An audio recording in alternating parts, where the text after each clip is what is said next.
পশ্চিমবঙ্গ আজ এক নীরব আগ্রাসনের শিকার। হানাদাররা আমাদেরই ভিড়ে মিশে আছে, প্রকাশ্যে অথচ অলক্ষ্যে। বিলাস ব্যাসনে মগ্ন শহরের ড্রয়িং রুমে বসে ব্যাপারটিকে অতিরঞ্জন মনে হতে পারে, কিন্তু বাস্তবের মাটিতে দাঁড়িয়ে দেখলে বোঝা যায় এ এক সর্বনাশের ষড়যন্ত্র। এক অদ্ভুত জনতাত্ত্বিক জবরদখলের শিকার হচ্ছে একের পর এক জেলা, বিশ্ব ইতিহাসে যার নজির মেলা ভার। সীমান্তবর্তী জেলাগুলি থেকে ভূমিপুত্র বাঙালিদের আজ ক্রমশ কোণঠাসা করে বিতাড়িত করা হচ্ছে। বাড়িঘর পুড়িয়ে দিয়েছে পেট্রোল ঢেলে, আর শুধু মা বোনকে নিয়ে উঠছে, বলছে রেপ করবো। জবরদখল হয়ে যাচ্ছে তাদের ভিটে মাটি, কেড়ে নেওয়া হচ্ছে রুজি রুটি। ভারতের সংবিধান তাদের যে মৌলিক প্রতিশ্রুতি দিয়েছিল, আজ তারা সেই অধিকার থেকে বঞ্চিত। নিজের মাটিতে মাথা উঁচু করে বাঁচার অধিকার।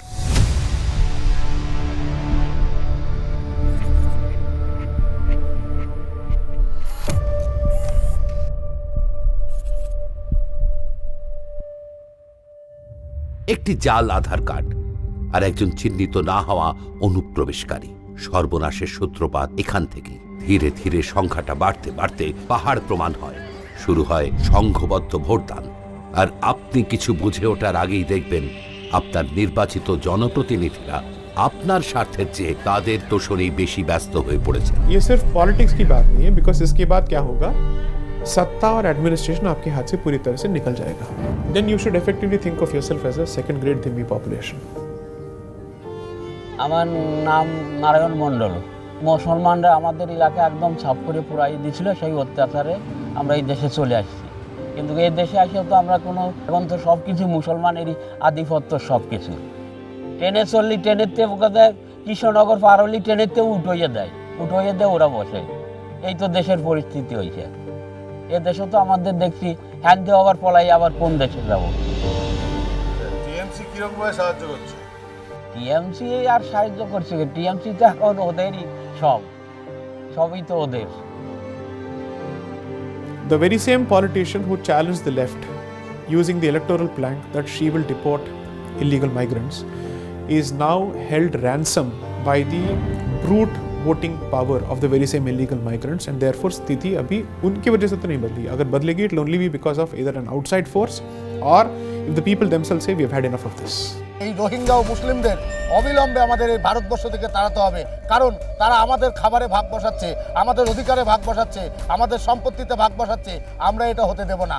মারছে তৃণমূল, মরছেও তৃণমূল, মারছে মুসলমান, মরছেও মুসলমান। এই মমতা বন্দ্যোপাধ্যায় এই মুসলমানদের ব্যবহার করছে, অধিকার ছিনিয়ে নিচ্ছে। বলতে দেখা গেল যে এখানে এসে যখন সে হয়তো একটা ক্লাস 8-এ ভর্তি হচ্ছে, ওখানে হয়তো মাধ্যমিক পাস করেছে, এখানে 8-এ ভর্তি হচ্ছে। এখনকার 8-এর ছেলের সাথে সেই ছেলেটা কোনো রকমই যোগ্যতার বিচারে আসে না। সে মেধাবী হয়ে যাচ্ছে, সে সমস্ত কিছু পেয়ে যাচ্ছে। এই মমতা সরকার এইতে ভর্তি করে তারা এখানে ভালো রেজাল্ট করছে, আমাদের ঘরের ছেলে মেয়েরা ভালো রেজাল্ট করতে পারছে না। তারা চাকরি পাচ্ছে, তারাই অধিকার পাচ্ছে। আমাদের ভারতবর্ষের রাষ্ট্রবাদী মুসলিম যারা, তারা এই অধিকার পাচ্ছে না। আবাস যোজনায় ঘর দিচ্ছে, লক্ষ্মী ভাণ্ডার পাচ্ছে, তারা নানান সুযোগ সুবিধা তারা পাচ্ছে।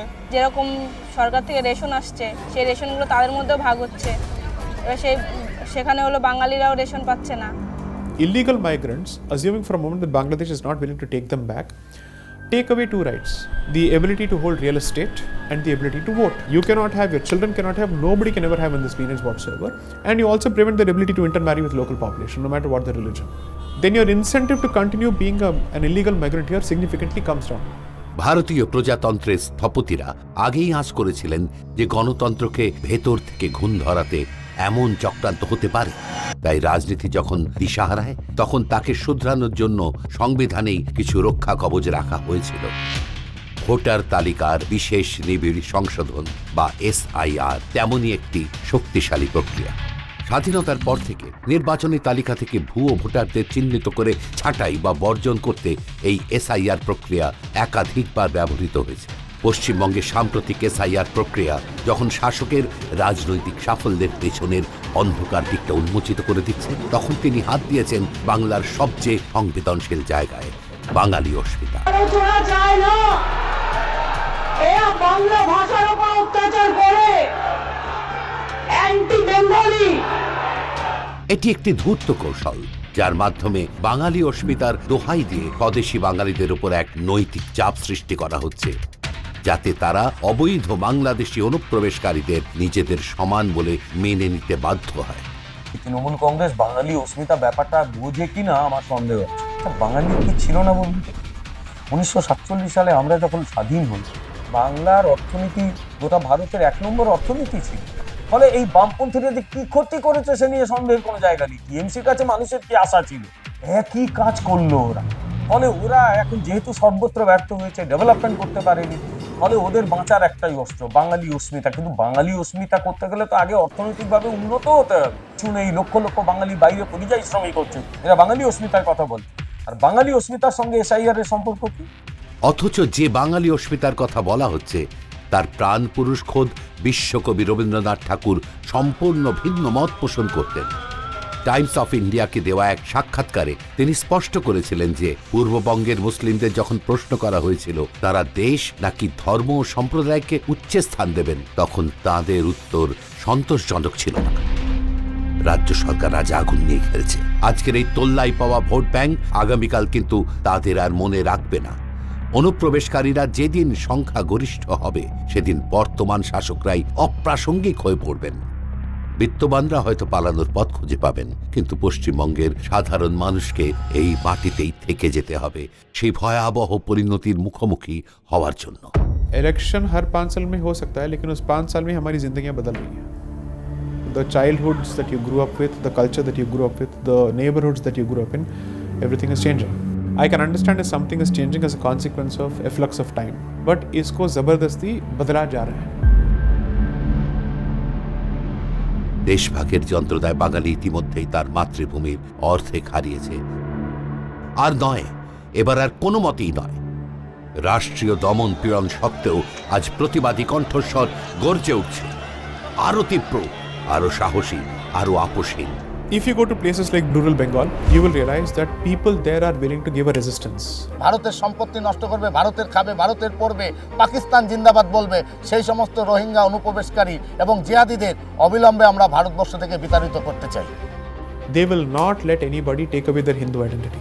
আমার দেশের জমি, আমার দেশের খাবার, আমার দেশের কর্মসংস্থান, আমার দেশের বাসস্থান, এটা আমি কারুর সাথে ভাগ করতে পারবো না। अगर वो आज भी हिंदू हैं और दुर्गा पूजा अभी भी हो रही है तो वो डरपोक तो नहीं हो सकते, but they are being gradually outnumbered and the state is not with them. So if the state is populated by people who are willing to support that identity, I think things can be turned around. Power alone cannot help. You will need certain other measures, but power is important. এটাই চূড়ান্ত লড়াই, মিথ্যার মায়াজালা ছিন্ন ভিন্ন। যারা ঘুমিয়ে আছে তাদের জাগানো সম্ভব, কিন্তু যারা ঘুমের ভান করছে তাদের জাগাবে সাধ্য কার?